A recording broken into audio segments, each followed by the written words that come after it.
Hey guys, thanks for tuning in to another episode of Astros Baseball. We got a great show for you today. We're going to talk about what Chapman's contract does for Bregman. We also got a little bit of recaps from the spring training games.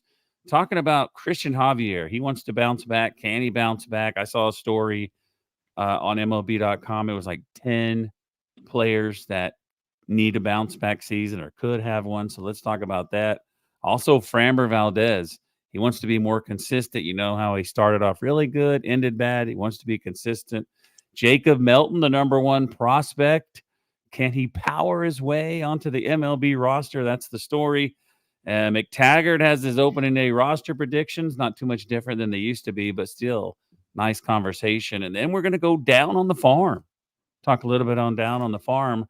But first, what's up, fellas? Wally and Ryan are joining me. It's just the Three Stooges today.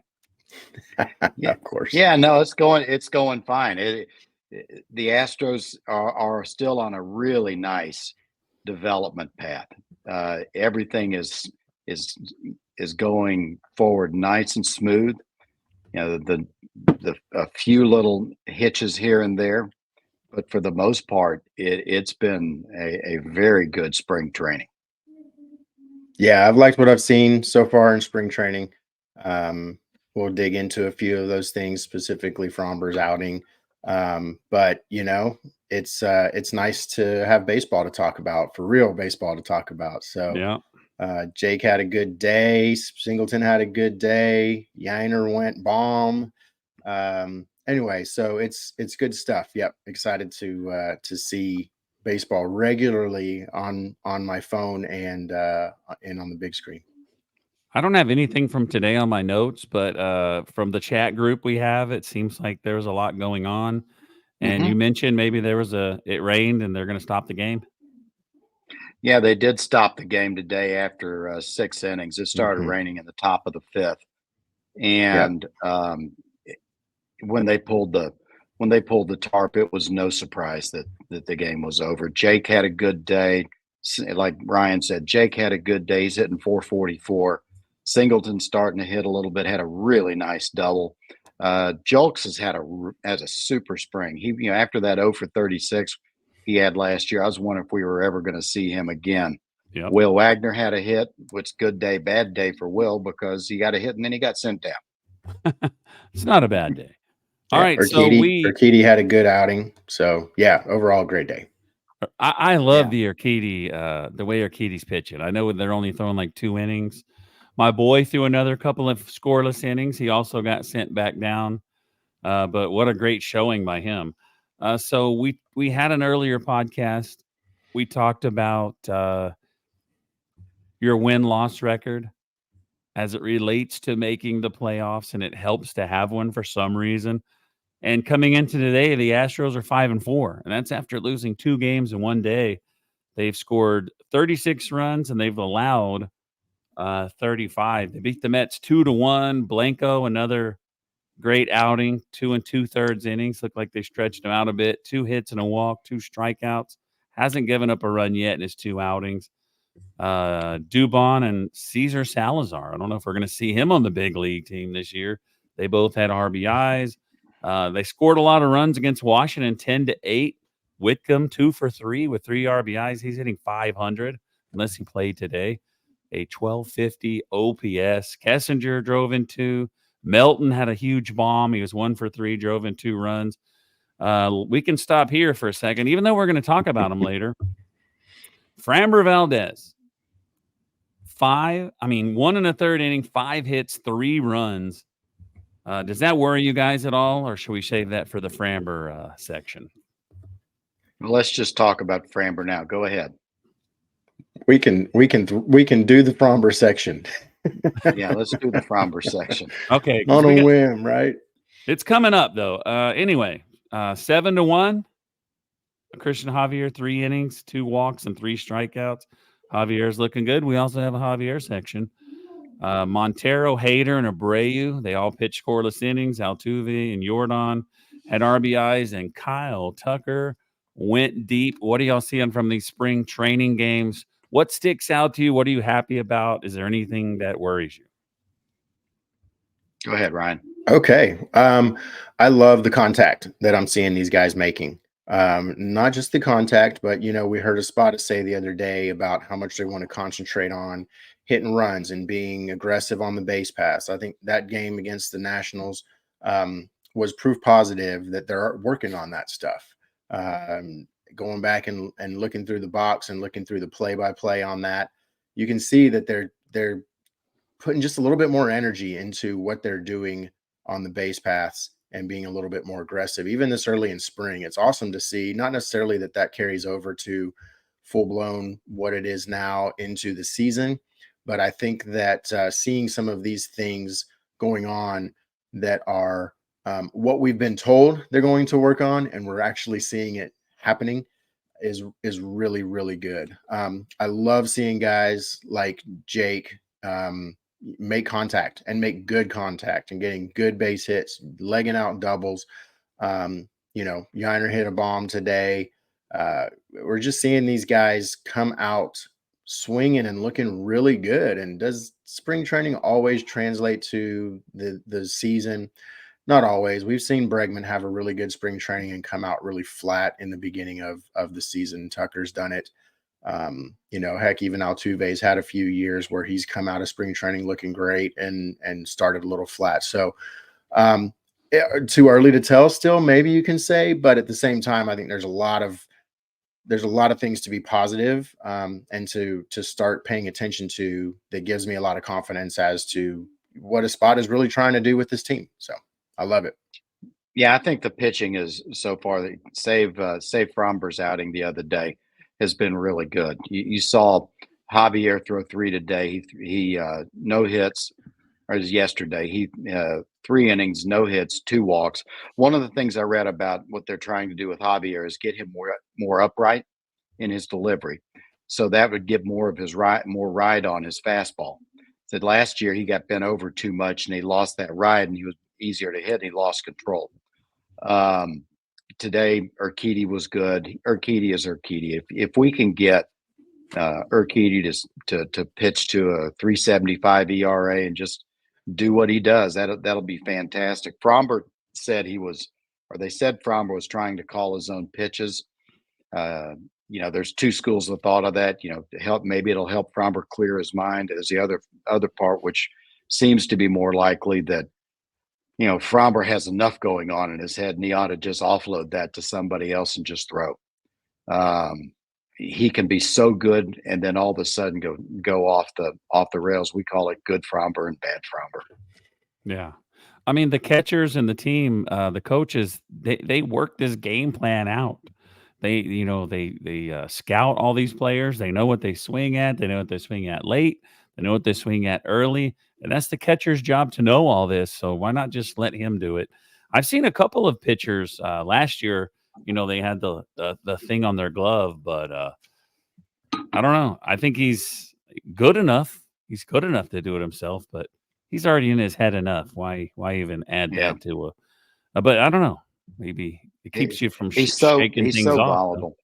He's so volatile, and to me, it's that adding one more variable into the equation just on the surface seems like a bad idea. All right, the next topic is Chapman. What's Chapman's first name? It's just not coming to me right now. Matt. It's Matt. Matt Chapman. He got his contract. Yeah. Wally's going to start talking about it. And what does that do for Bregman, Wally?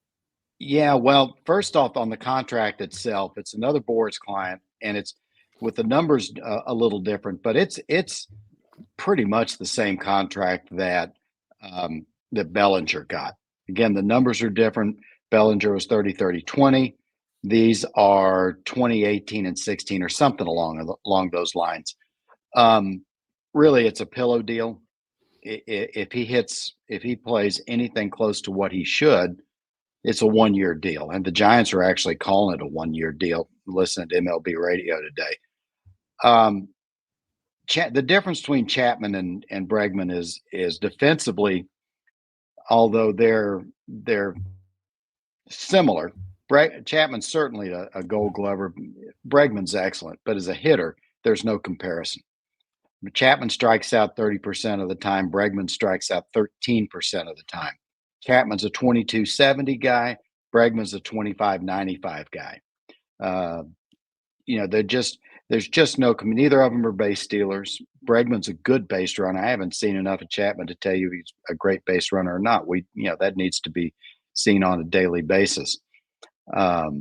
As far as what it does to the contract for Bregman, I'm not sure it makes that much difference because the difference between the two's performance is so vast on the offensive side. Now, Bregman could change that by having a bad year, and Chapman could change it by having a good year.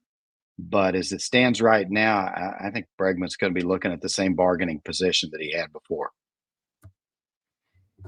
Yeah, I think what this shows us is that as much as we love Bregman, so this isn't a dog on Bregman segment by any means. No. But I think what this shows us is that Bregman's not an 8-240 guy like a lot of people have talked that he is. He's not going to go get $30 million a year on a long-term contract, especially in a 2025 free agent season. I mean, 2026 is the pending lockout. Nobody thinks that there's not going to be a lockout in 26 because of the CBA. So I think what we're seeing here with these Boras clients and what Wally calls the pillow deals are owners that are, one, feeling the pain of the regional sports network deals, and two, looking at the potential of a lockout in 26 and what's that going to do? Can they get enough out of that? Can they get enough out of that to change a little bit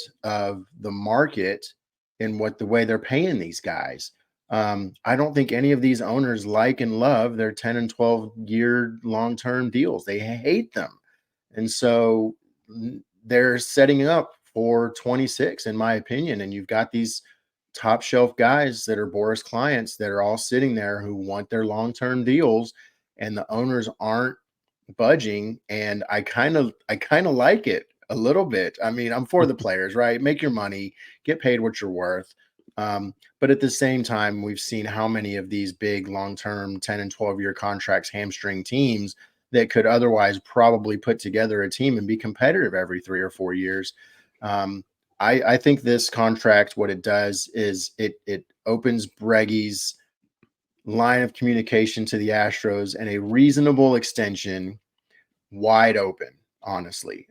Not even talking about the whole Tucker part of this equation, but Bregman had to see that contract come down and go, whoa, the market's not there for a $30 million deal for 8 years. So I think this benefits the Astros. I think there's an opportunity here now a little bit because I think everybody was waiting to see the Chapman shoe fall and to find out what Chappie got, and to see it hit this way, the way that it did, shows that there's not a lot of confidence in, top shelf guys getting these long-term deals again. So it's an interesting take. It really is an interesting situation to see and to know that Bregman's walking into this, basically this same thing that Chapman just walked into. Bregman's walking into it, and he'll be a year older than Chapman was when he hits free agency.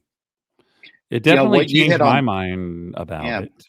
Yeah, Brian, you said something really important, is that the RSNs, you listen to the people on, say, MLB radio who should be in the know. They've got so many front offices talking to them and saying they really don't know what to spend because the RSN is so up in the air. One would expect by the end of this offseason, the RSN will be at least somewhat settled, and it could help, a market for a guy like Bregman. I hope they can get something done pretty quickly, because the longer this goes, the less chance he has of sticking with us. So did this deal have an opt-out? Is that why y'all? I saw the numbers, but I didn't really get into it. Yeah, it's a 3-year deal, and he can opt out after every year. Dang. So it's, who else? Someone had that deal before, right? And they could just opt out. Bellinger. No, but like a few years ago, maybe it was Correa. I don't know. Yeah. But yeah. All right. So anyway, to me, I was thinking Bregman was going to be a long-term, expensive signing, but after this, maybe not.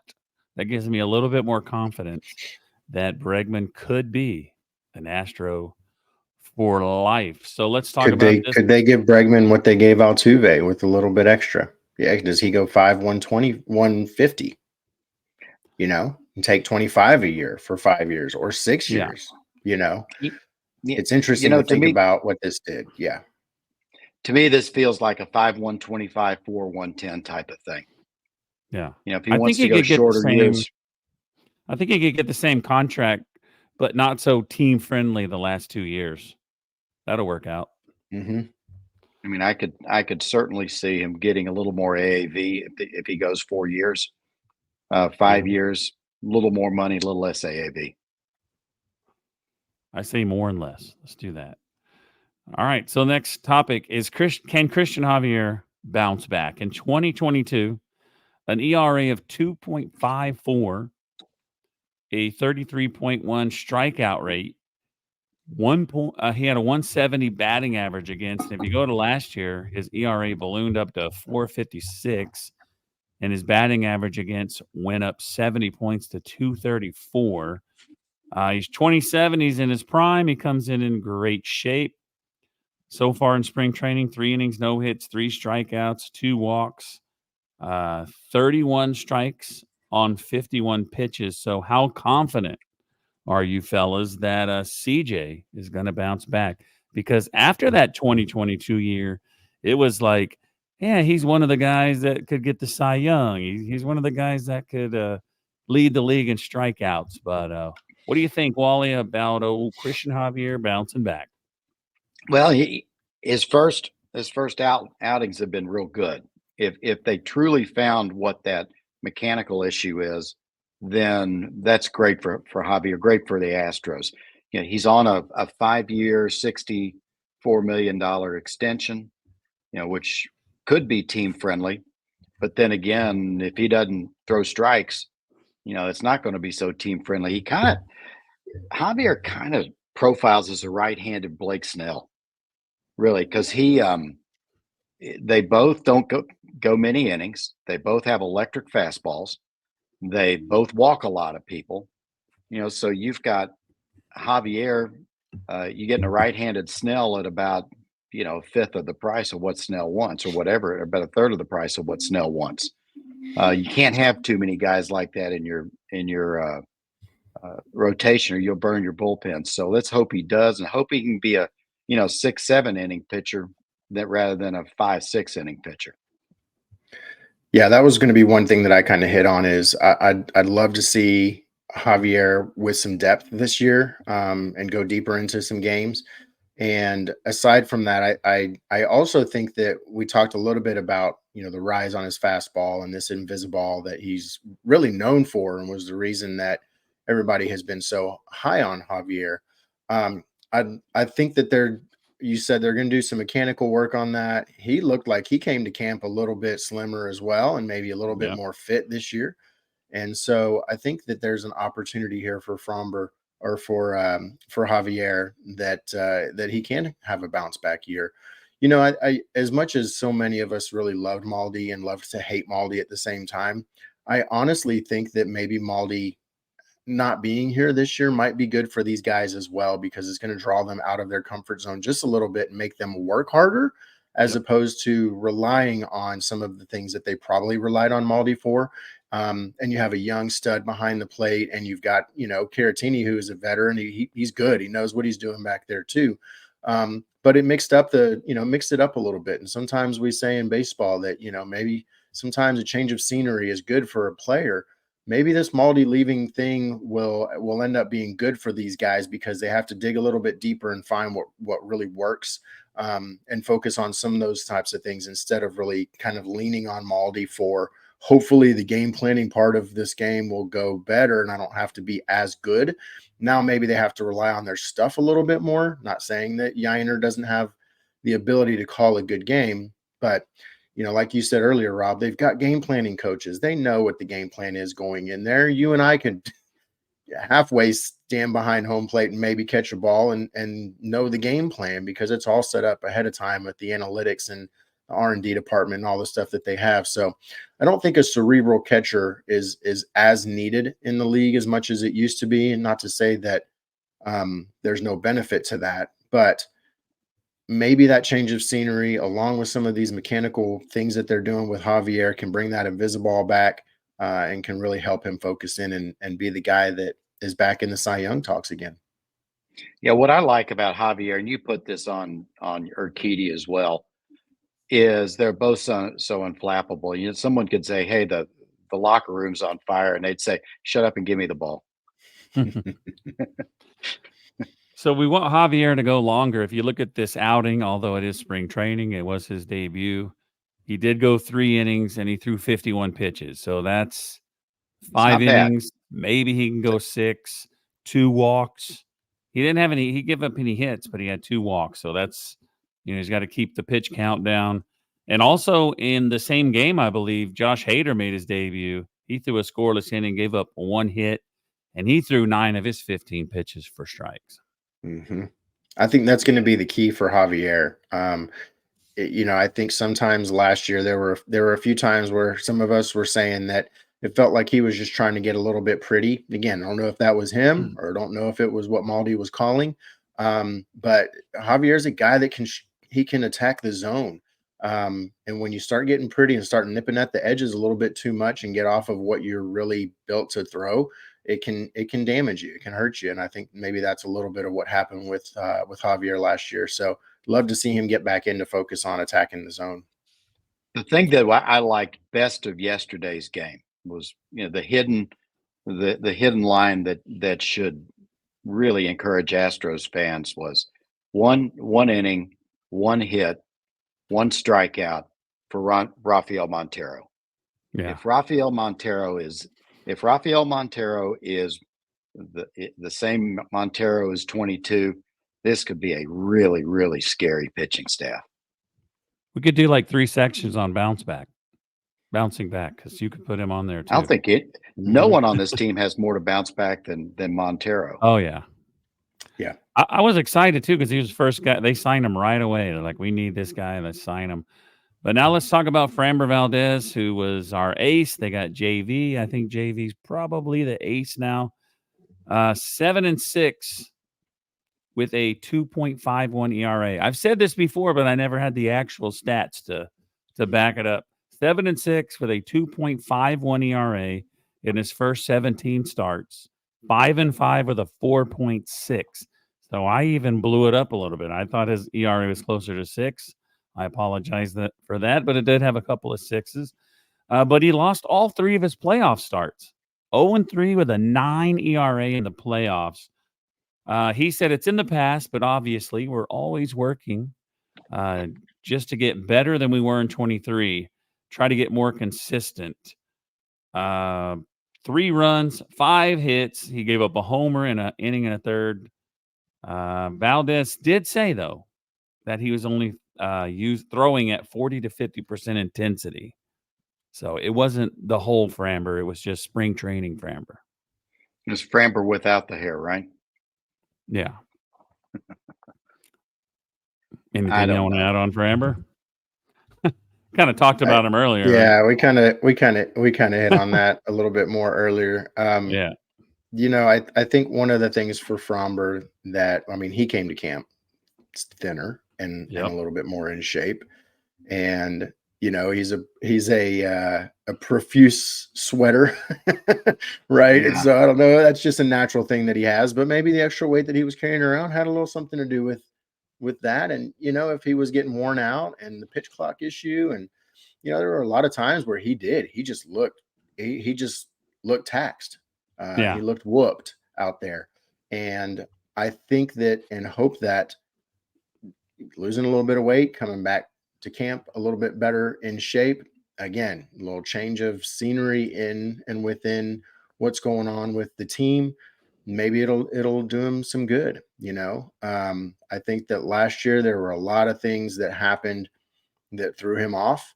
And I think the playoffs were another one of those things where they didn't stick to what Framber is good at. They tried to get a little bit pretty and try to do some things that seemed a little off kilter compared to what they normally do with Framber as far as game planning and some of the pitch sequences that he throws. extrapolate some of that stuff out, and it ends up messing with anybody's mind to a certain extent. And better yet, somebody who's known for having a short fuse when it comes to, losing it. So I think if we can see them focus in on some of those things with him this year and preparing him over spring training to do it, I don't care if he gives up 25 runs in spring training, as long as we can see progress made in some of those areas for him. Framber seems like the kind of guy that you just want to give him some simple instructions and just go do.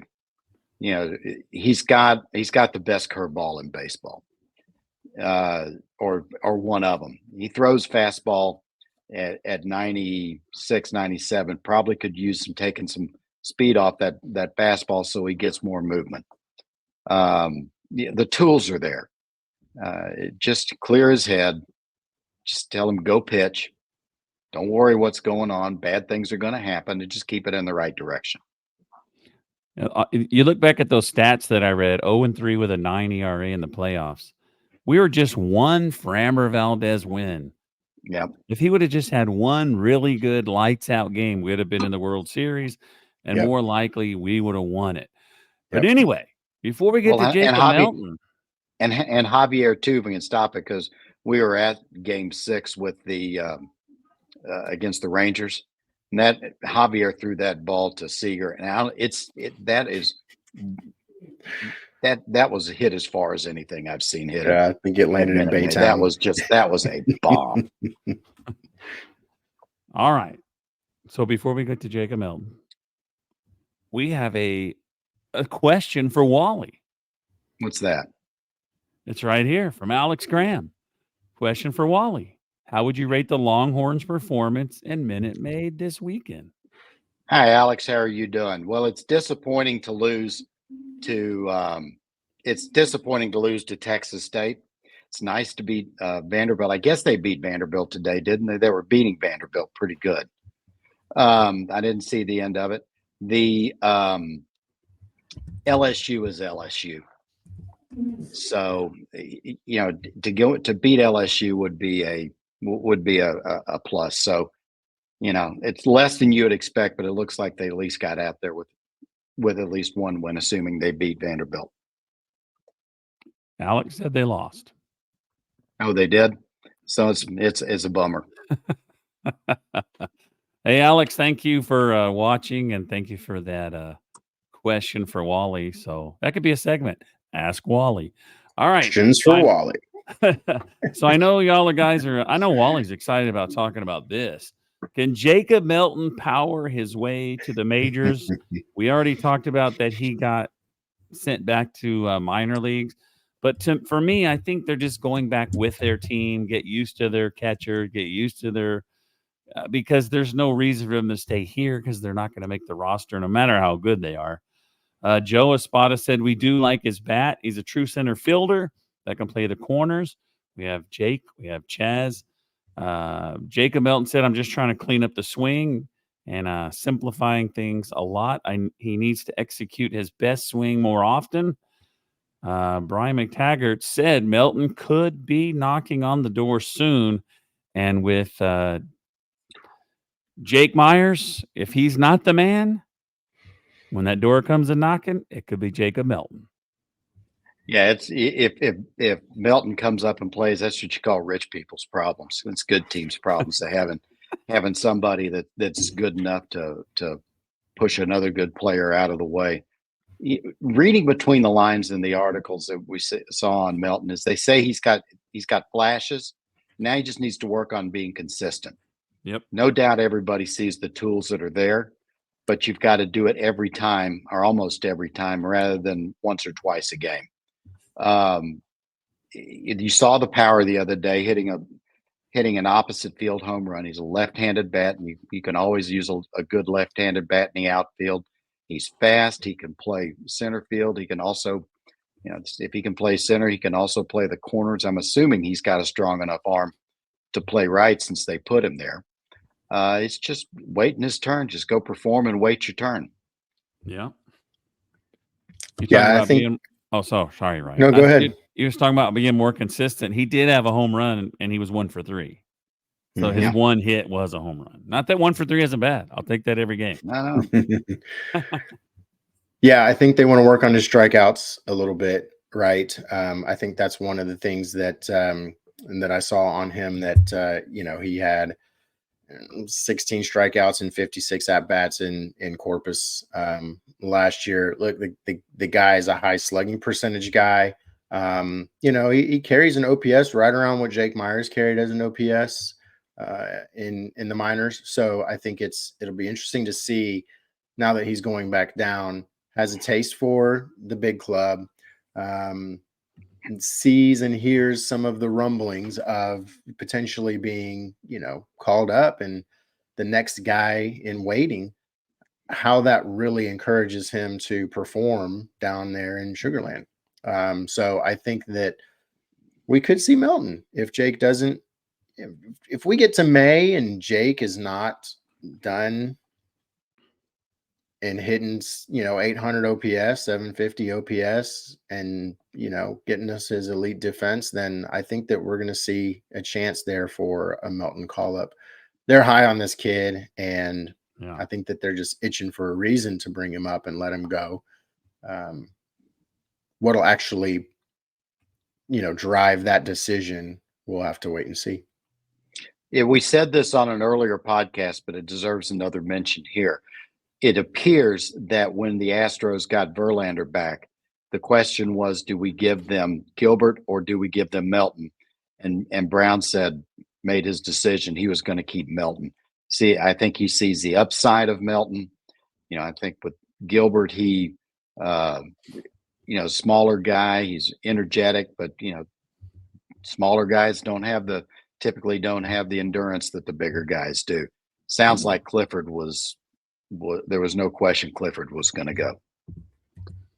So another young star that is having a good spring. And like I said earlier, it's not a bad thing to get sent back down to minor leagues because that's where you're going to start. Even my boy, 4 scoreless innings, Rhett Koba. You learn how to say his name. Joey Loperfido. 5 games, 4 for 9, a double, an RBI, 3 walks, 3 strikeouts. He's hitting 444. 1.139 OPS, no stolen bases, but you guys are pretty excited about this guy too, right? Oh yeah. Go ahead, Ryan. Yeah, for sure. I mean, they haven't sent him down. This is a kid that hits for power. And when he does, he's there's no question about it, really. He's an athletic kid who can play, 4 or 5 positions on the field. And he's another one that I think that they're really high on. With Luperfido being what Luperfido is and potentially who he is, for me, it brings into question Dubon's future with this team. He's not quite as versatile from a defensive standpoint, but as a utility guy, if they can teach him to play some third, and he's a guy that could potentially come in cheap and take over Dubon's spot, because Dubon got his $3.5 million this year. Dubon's going to cost 5, 6, maybe 7 next year. If he has a decent showing this year in ARB. So Dubon could be a trade piece in the offseason if they feel like Luperfido can be somebody that they can bring in and use as that kind of multiple utility, super utility kind of guy. Yep. Yeah, I want to see how Luperfido does more against the A players. Last week he started against the Marlins, but like we saw with Dearden last year. Tell me what these guys do in the last week and a half of spring training when they're going against Cole and they're going against the top-notch pitchers of the other teams. He's definitely he's a 25-year-old, so he's getting to the point where he needs to come up if he's going to be a real contributor. He seems to to have the tools. He seems to be a player, but let's see what he does against the front line. Yep. I've talked to Luke about his career, and he's up in AAA now. And that's what he said. The biggest difference is the pitchers. Every level you go up, the pitchers are just so much better. So if you're tearing, just like Singleton, he was tearing it up last year. He comes up, he comes up to the Astros and they're just trying to get him to get a walk. They're not. I mean, he could get a home run, but but Yeah, but all that's right. that was a pretty important walk that he got too. It really was. It really It was. really was. But then I don't know. All right, never mind. I'm going to talk about that. So anyway, Brian McTaggart has opening day roster predictions, and it's not very far off from what it was. No need to say all the other guys, but the up in the air positions, he has Kessinger and Julks. You guys agree with that? Offensively, it could be they're leaving out. I kind of do. Yeah, I kind of do that. I wish Kessinger would bring a little more bat, but he can play a lot of positions. Yeah. They have I think that's Singleton, what Hensley, and he's getting off Cabbage, from. who are the three left off. On the bubble guys. Yeah. Yeah. Yeah, it makes sense. I think Hensley probably needs to have a really good spring, remainder of the spring, in order for him to still really be considered in that conversation. I think they love Hensley because of his versatility as well, right? And they know that he can hit. He's just not consistent.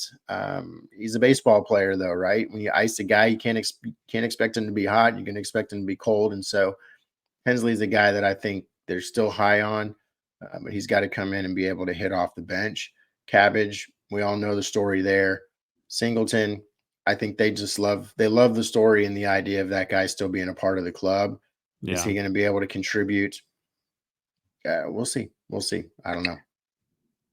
Yeah, when you look at the pitchers too, you've really got, they've got 9 players looking for 4 spots. You've got Belak, Blanco, Coleman, France, Martinez, Mashinsky, Ortega, Souza, Whitley. Souza has the one pitcher that I've seen so far. It's underwhelmed. He's given up runs, I think, in every one of his starts. He gave up 2 today, and got hit pretty hard. 3 straight doubles. When you look at the players there, Belak is out of options. They seem to have given up on him as a starter. They want him to be a long reliever.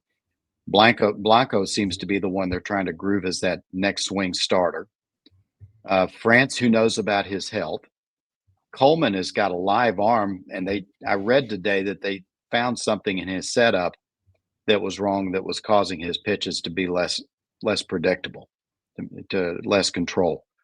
He's had control issues, so who knows how good of a who knows what they found on here. Ortega's a guy, Whitley's there, but he's got to get on the field, and Seth Martinez is that swing guy. So right now, to me, it looks Blanco, Belak, France if he's healthy, Mashinsky, because I think if it comes down to Mashinsky and Martinez, they're going to want a left-hander.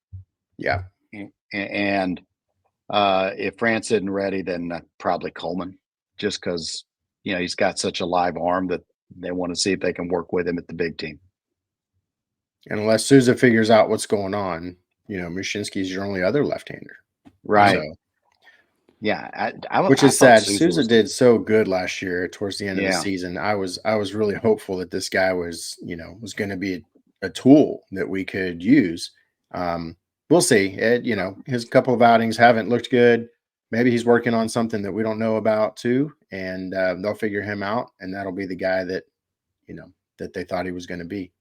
Yeah. Some of these guys were on the bubble, were the quadruple A guys that Dana picked up. They see something good that they like in them. Can we fix the other stuff?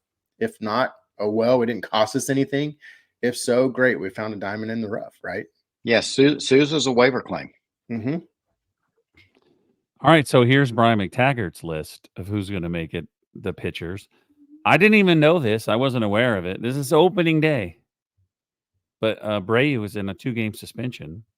Oh, yeah, that's right. So this is just opening day. It's not really the finale, like who's going to be there game 3, but they have Coleman on there. He has Whitley on here. He has Souza on here. Belak and Martinez. He has Ortega and Mashinsky on the bubble. I mean, it makes sense. I think there's a couple of those in there. Like I said, you can just flip a coin and you might get right, you might get wrong. All these guys are fringe players for a reason. Yeah, That's true. we got about 20 more days to see how the rest of it goes, right? Yep. All right, so we've been talking about young guys today. Bill Latson, he had a one-on-one with Dana Brown, who I called Dana White earlier. Dana said, "We're not where we want to be as far as talking about the farm system." They hired Derek Ladnier, the senior director of scouting, and Cam Pendino. He is the director of scouting. And he said we must have baseball and data people working together closely to impact the draft.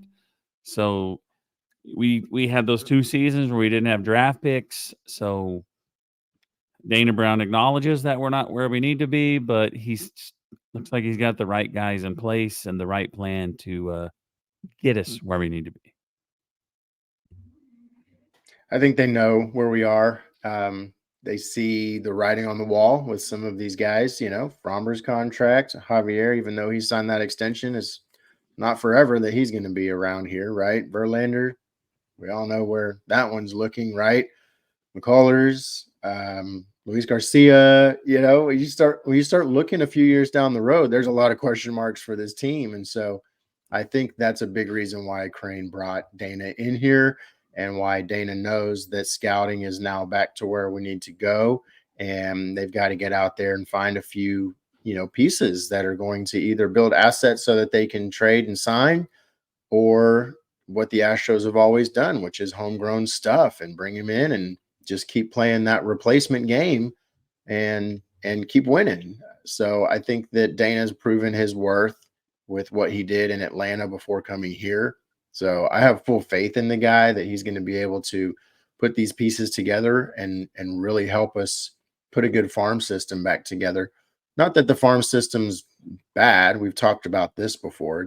I don't care how good the whole farm system Yeah. is, as long as you're developing and you're focusing on the right tools and you're looking ahead, which is what Lunau did to build this team. Is he looked ahead and said, I'm not just going to go pick the best guy available at each point of the draft. I'm building a team. And so I'm very specifically targeting each and individual guy that I draft with very specific tools, very specific skills, and the very specific things that we can develop, because we know our development guys, to plug them into the system so that we know that 4 years from now, this kid's going to go here and he's going to be ours for 4, 5, 6 years and help us win some ball games. So I like it. I really like hearing this. It has bits and pieces of Lunau's strategy built into it, with getting back to the whole scouting is important type of mentality. So it's refreshing. We've talked about how the Astros have done so well in the international field. It's a copycat league, and others are going to figure this out. And the Astros, with the farm people we brought up from the farm in the last several years, have pulled to an inside straight about 4 times. That's just not going to happen. And at some point in time, you have to get to the basics. You don't have to have the top farm system, but it'd be nice to be in the top half. A lot of these farm systems drop. Remember when the Astros farm system was so good, and then all of a sudden it fell apart? Was because Bregman and Tucker and all those guys came up. Well, you're going to have that talent down on the farm, and those guys leave, your farm system's going to suffer. Knock on wood, we're going to have the guys we have at the big club long enough to be able to develop that farm team to where it gives us more options. And, as we were talking about the contracts earlier, the Astros haven't had to do it yet because they've had the farm players, but they don't have to give away bad contracts just to keep guys. Yeah. Well, and you brought it up, pitching, and that's what this is ultimately about, right? Is if you look at the Astros pitching down around the farms, it's not something to really wave a big bright flag about. A lot of the guys that are decent pitchers down in the farm system are 24, 25, 26-year-old guys who, like we said about a couple of the other guys earlier as well, that their time is kind of up. Like, they need to make a move, or you can't be a career prospect. So I think hearing that they're going to focus on this pitching aspect of the farm system and draft and development. It's good to hear because now we know that they see what we see. Yeah. I know we don't have the strongest farm system, and we know that. We've traded some pieces away. We didn't have picks, like I said earlier, but at least we have pieces that we're excited about. We have Will Wagner, Loperfido, Melton.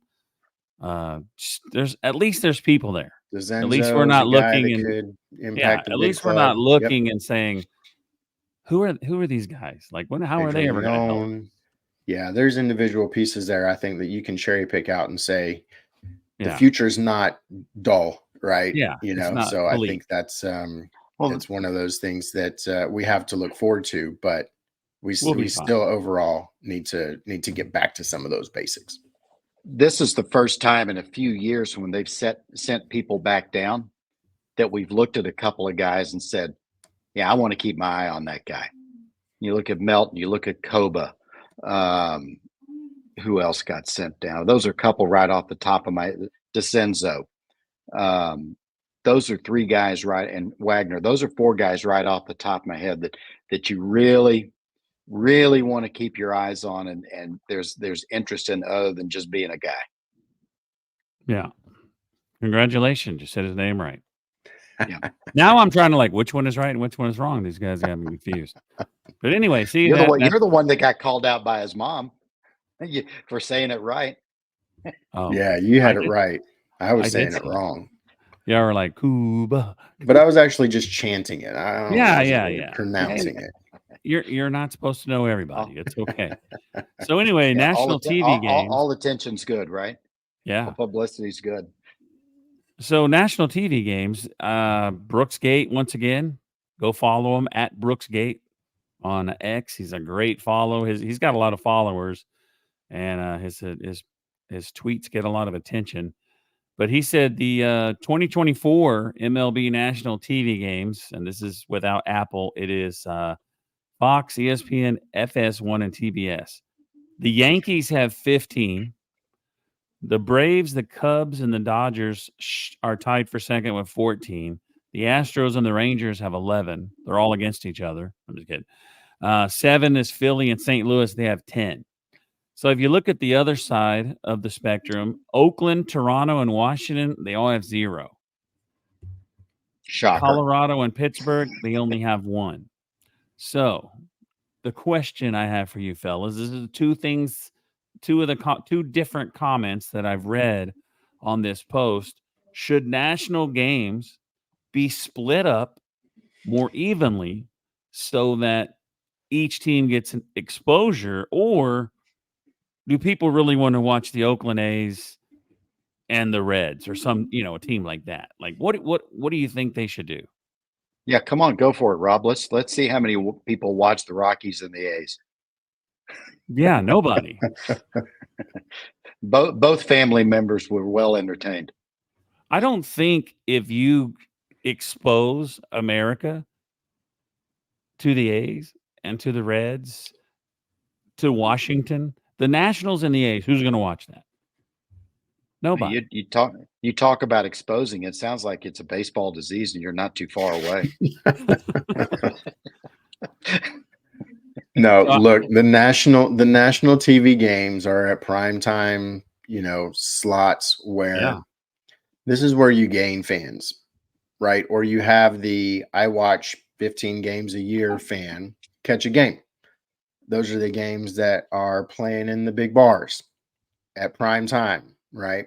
So yeah, I think that when you look at the genius behind marketing, you can't put the A's and the Colorado Rockies in a primetime national TV game. Most even semi decent fans of the game might not even be able to tell you a player on either team. So when you look at these, for real, when you look at these lists, if you can't find somebody who's just a casual fan that can name a player, superstar or not, on one of those teams, they probably don't deserve a national TV spot. So I think when you look at this and you look at the teams up and down that list, it makes sense. You can't get fussy about it. If you're a fan of the A's or the Reds or whoever doesn't get a slot, take it up with ownership. Take it up with the club for why they're not better and being deserving of those time slots and the extra exposure that comes with a national a national prime time spot on TV. So it is what it is. Yep. Those time slots are earned. End of story. Yep, absolutely. There you go. Yep. I mean, you're trying to grow the game, right? That's something Major League Baseball wants to do. How are you going to grow the game? How are you even going to advertise that? Tune in to Fox Sports 1 tonight for the 2 worst teams in baseball. Like, who's going to watch that? Making his first major league start straight from Double-A Greenville, North Carolina. Yeah. I think the A's are going to be a little better. They've got some players like Zach Geloff.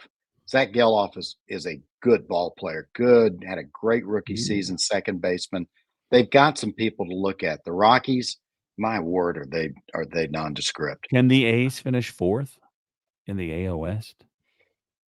I don't know. Washington's a pretty good manager. He'll get the most out of the Angels, but the Angels team's pretty bad. The battle for 4th. All right, it is time for final thoughts. May the 4th be with you. We missed our sweet spot of 40. So, all right, final thoughts. Let's start with Wally. A couple of things, not baseball related at all, but for those of you who have watched ESPN for a long time, it is with sorrow that we find out that Chris Mortensen has passed away. He had fought cancer for a long time. He certainly never met the man, but always loved his reports. He always had a great deal of integrity, treated everyone well, and seemed to be well loved. So, thoughts and prayers are with Chris Mortensen and his family. Second thing is JB threw his bullpen today. I think he threw 60 pitches. He felt great. Let's see how he feels tomorrow, because how he feels tomorrow could say a whole lot about how the Astros rotation sets up in the first part of April. Yeah, I love that. Let's go, JV. All right, so my final thoughts are the College Baseball Classic has been occurring at Minute Maid Park. Unfortunately for my Longhorns. Unfortunately for your Longhorns, yes. And there's a video going around of the coach of the Cajuns grabbing the pitcher, giving him a little bit of a word. And it's really interesting to see the social media backlash about a coach getting up in a player's face like that. It's college, guys. They're preparing these young men for the world and for potentially professional sports. And not that you see that happen a lot, but my take on this is that if you've never been in the dugout in a high heat game, if you've never played sports at a really high level, you probably look at that with a little bit of thin skin and think, oh my gosh, what is that coach doing? My son, I would never. Lighten up a little bit. These are men, high testosterone playing dudes on a field trying to win a battle, and all of them are fired up. I think that the backlash about the coach having a heated moment with his player is being a little bit overplayed. Have at it. Hit me in the DMs if you don't agree. But I think there's a lot of too soft people out there that want their kids coddled instead of letting them play in the heat of the moment. So I completely agree with you. I saw that. What I saw was a pitcher taking on his coach, and a coach has to establish order, and he had to come back at the pitcher as hard as the pitcher came back at him. So I'll take your DMs too. Yep. I got to agree with you, Ryan. I think the world's getting a little too soft. And I work in the automotive industry where we have to try to hire people to do a difficult job. You're working hard all day long. You rotate shifts every 2 weeks. We get new people in, new young kids in. They can't even get past training they can't even get certified to build by themselves, and they already quit. So this kind of stuff needs to be. These kids need to learn discipline. They need to learn, like, you can't do what you just did to your coach in front of everybody. Like, you have to learn your lesson. He didn't punch him. He didn't, it's not a big deal. You can't It sugarcoat all wasn't these. even a hard jersey Yeah, grab. I mean, he kind yeah. of just pinched his jersey and was like, "Hey, buddy, get I it was together." laughing when you said your final thought because that was mine. I was going to talk about that as well. We We didn't didn't share really, these. we didn't share them, but I'm glad you did talk about it because I guess it's weird that there's two different people that could see that, and one of them go, "Yeah, that guy shouldn't be disrespectful," and the other guy, "Oh my god, Yeah, the coach that is too hard on coach! him. Oh my Oh, goodness, poor coach, he's so mean to me. it's crazy." Yeah. I think that we're all of age that we're okay with it, but somewhere in the world, there's people that aren't okay with it. So hit us up in the DMs.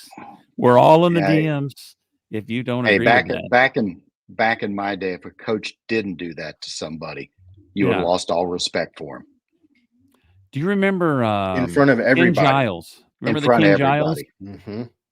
Yep. Yeah. They came to get the ball from him and he got mad. Punched himself in the face. Is that this? No, but when he is that the same one when he disrespected Oh no, it wasn't the Hinch? same time, but Yeah, yeah. like he told AJ Hinch to go F himself because he got mad that he took him out. And I think when he punched himself, that was in the World Series, I think. Or it I was the think it was the playoffs. game. I'm pretty sure it was in the playoffs. Yeah, I don't remember exactly what game it I was, think it but was the game I went to because he blew the game or something. I don't know. He blew the game and then he punched himself out and he never played for the Astros again. I don't even know where he's at. I think he's still somewhere or he's trying to get somewhere. But anyway, that's it, folks. Went over the sweet spot. Almost an hour of Astros baseball for you guys to enjoy. Be sure to go to our YouTube page. We were getting just very little looks because it's brand new, but we got a few episodes over 100. If you're missing the live show, we appreciate you tuning in and also commenting. But we're on YouTube, Apple, iTunes. What is it? iHeart. iHeart. Why are they both iHeart. iTunes, iHeart. That's our two things. Go look wherever you get It's your the Apple podcast. The Apple podcast. Oh, okay. So wherever you get your podcast, we're there and we're on YouTube. So if you like watching it in video form, which a listener had messaged me before, like, where's the videos? I like to watch videos. I'm pretty sure he's happy now. So You want to see the mugs that match yeah. the tunes? Yep. All right. If y'all don't have anything else for Wally No. and Ryan, thank you so much for tuning in to this episode of Astros Baseball, and we'll see you next time.